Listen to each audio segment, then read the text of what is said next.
So today I want to explore motion in landscape photography.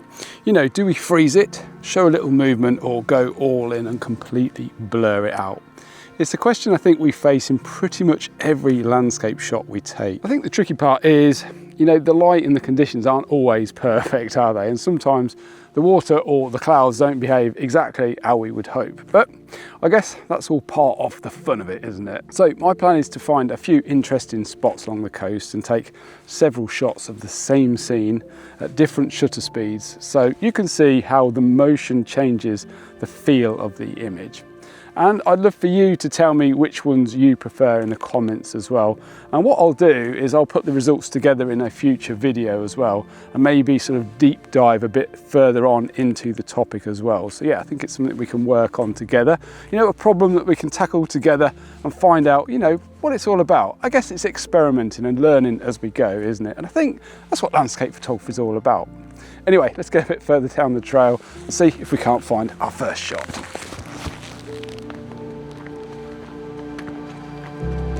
Just beautiful.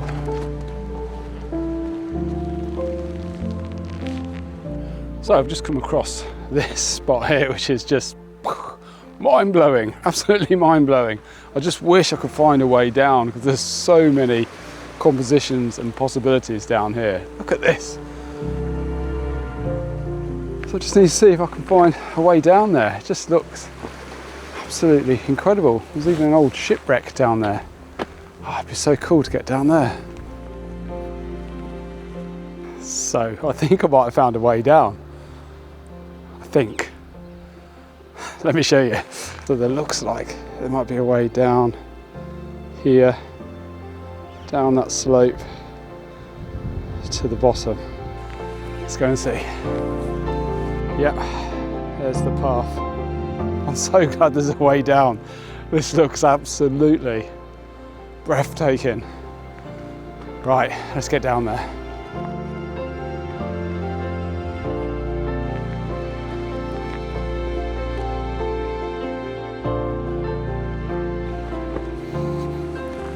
Well, we managed to find our way down without too much trouble, and this place is absolutely incredible. But why is motion such a dilemma? Well, I think, you know, when we're sort of taking any kind of landscape photo, the shutter speed that we choose can completely change the feel of the image itself. But when it comes to water or seascapes, like what we're going to be shooting today, that effect can become even more magnified, I guess.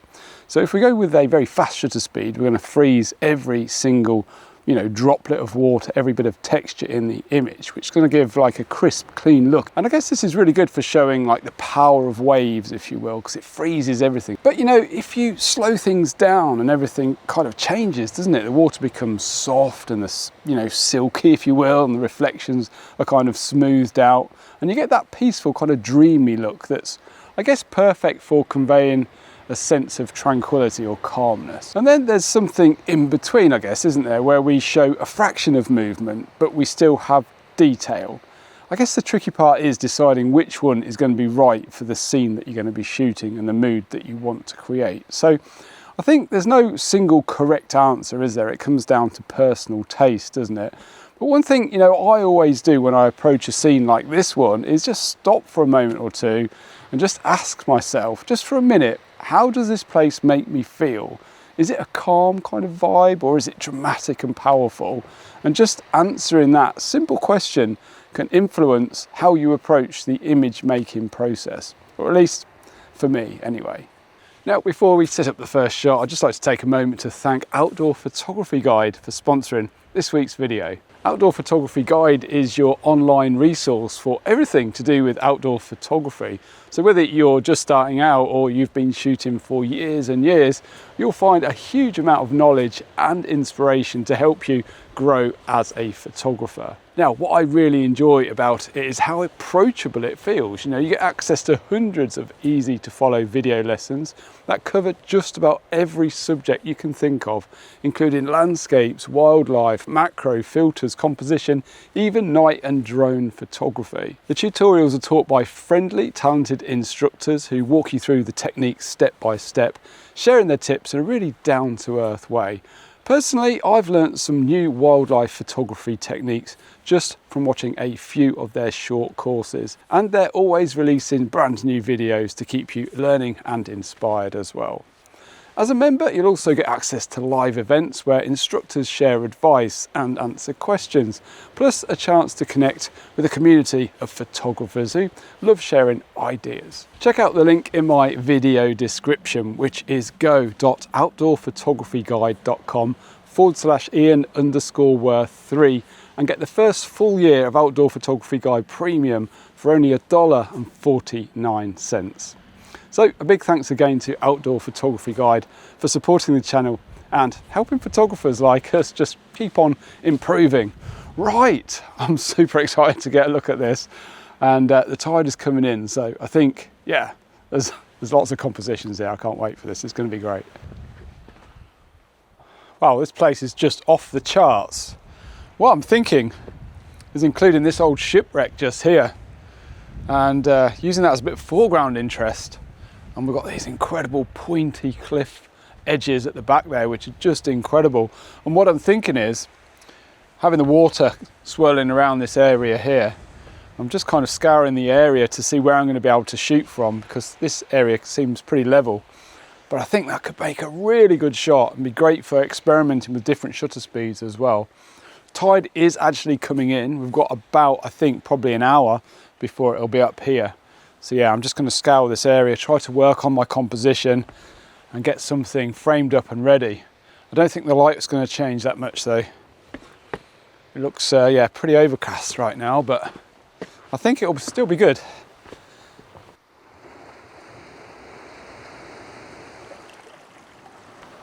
So I think I want to set a shot up just here because these rocks look absolutely amazing.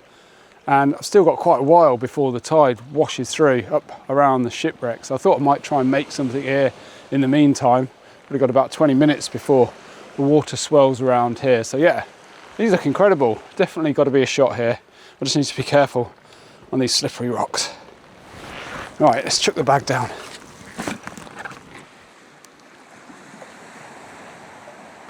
Okay, so we have the composition framed up. I've gone for a vertical composition here.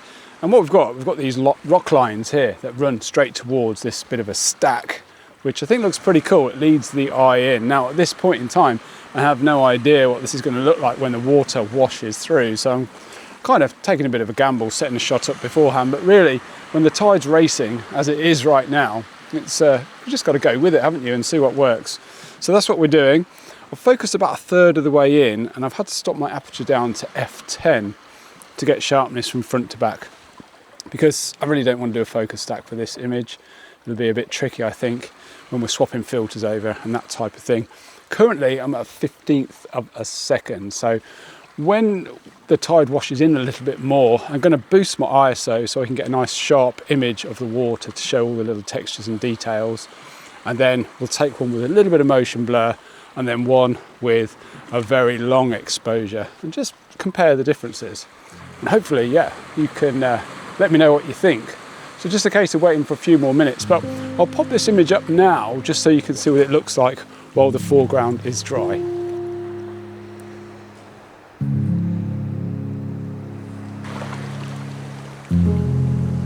So the tide is about level with our feet now. So it's just a case of waiting for a wave and yeah, trying to capture it.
So that was pretty interesting. I really enjoyed that little composition there. Lots going on, quite difficult to make the best of it, I think, but I think we demonstrated definitely 3 different shutter speeds there. So we've got the fast one at 100th of a second, then one at 1/10 of a second, and then one, I think it was a minute. Just, you know, completely changes the whole mood and feel of each individual composition, doesn't it? Please do let me know which you prefer in the comments section. It'd be great to know your thoughts on this. I think now I'm going to turn my attention to the Shipwreck here, probably for my final composition, because the light is so dim right now. It's incredible. Like, we are literally about an hour and a half away from sunset, but you wouldn't know it. You'd think the sun was already down, wouldn't you?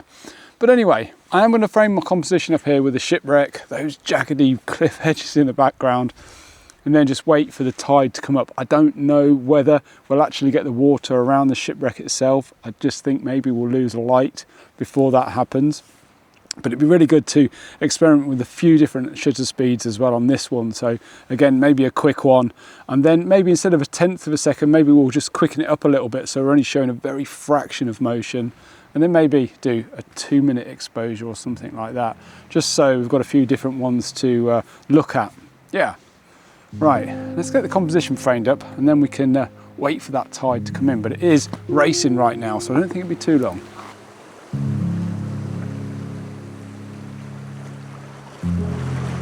I think one thing that often gets overlooked when we talk about shutter speed and motion blur is that it's not just the speed of the shutter that determines how much motion blur you'll see in the image. The speed of the motion itself plays a huge role. For example, fast-moving waves crashing against rocks are going to blur much quicker than gentle ripples in a rock pool, even if you're using the exact same shutter speed. And then there's distance as well. The closer you are to the moving subject, the more apparent that movement becomes in the final image.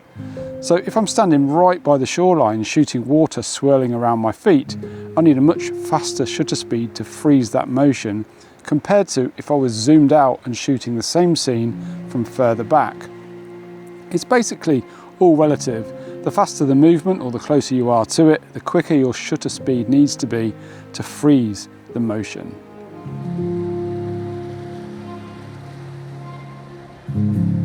So, for once, I think everything might come together. We're getting a little bit more light now. The tide is just at the bottom of the Shipwreck there, just at the bottom of this big, I'm assuming it's some kind of engine or one of the engines. And yeah, so we're just waiting for that water to wash through now. The backdrop is just absolutely stunning. This place is, it's just blown my mind, to be honest.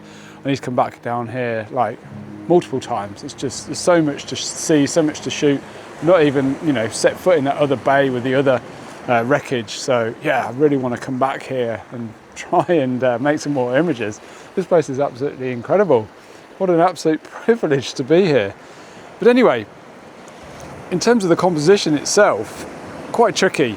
I'm really letting the wreckage here draw the eye through to these jaggedy peaks at the back there, which look absolutely incredible. Kind of got leading lines of the engine bay here leading through the scene, which I think works really well. And I've had to make some compromises here. I really don't want to focus stack this image. It's going to be really tricky to do.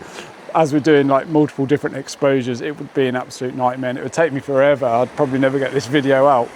So what I've decided to do is zoom out just a little bit, and I've gone to F10, and I'm just going to have to suck it up a little bit. There is going to be a little bit of diffraction creeping into the image probably, because I've stopped the aperture down really small, and also I'm going to lose a bit of resolution because I'm going to crop in just a little bit. By zooming out, it's just going to be a bit more depth of field, meaning I can get it all in one image. So yeah, sometimes you've got to compromise a little bit, haven't you? And we're definitely doing that here, but hopefully it should be all right. It looks sharp enough. What a find, what an absolute find. Anyway, I'll put these 3 images up now, and we'll talk some more.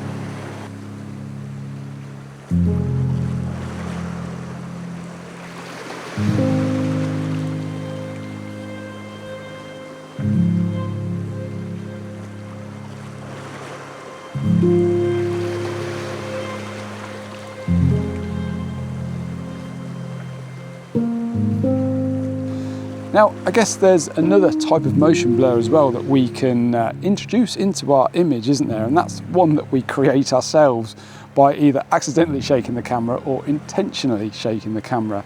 But I think maybe that's a video for another day.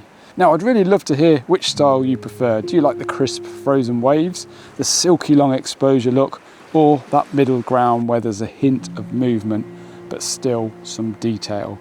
Please do drop a comment below. I would love to know your thoughts on this. So it's time for me to get out of here. Back up the cliff face there, back to the van. What an incredible evening it's been.